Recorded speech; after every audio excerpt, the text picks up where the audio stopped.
মিহালের জন্য রাতে বিরিয়ানি করেছিলাম, কিন্তু মুখে স্বাদ না থাকার কারণে বাচ্চা খেতে পারে নাই।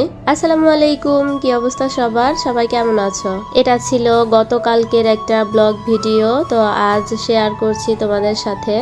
চা নিয়ে বারান্দায় বসেছিলাম, তারপর রান্নাঘর গুছিয়ে নেওয়ার পর দুপুরের রান্না বসিয়েছি।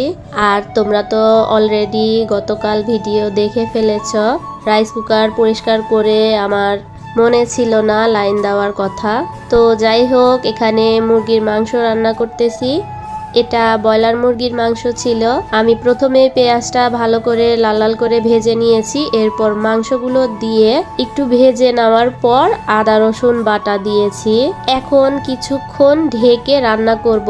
আদা রসুন বাটা এগুলো দিয়ে ঢেকে রান্না করার পর আমি বাকি মশলাগুলো দিয়ে আবারও কষাবো। আর ব্রয়লার মুরগিটা এভাবে রান্না করলে কিন্তু মাংসের ভিতর মশলাগুলো ভালোভাবে যায় আর খেতেও খুবই ভালো লাগে। অনেকক্ষণ সময় নিয়ে কষিয়েছি, আর এখানে সামান্য পানি দিয়ে পরে রান্না করে নিয়েছি। রান্না শেষ করে গোসলে যাওয়ার আগে নিজের একটু যত্ন করে নিলাম। একটা ফেস প্যাক লাগিয়েছিলাম।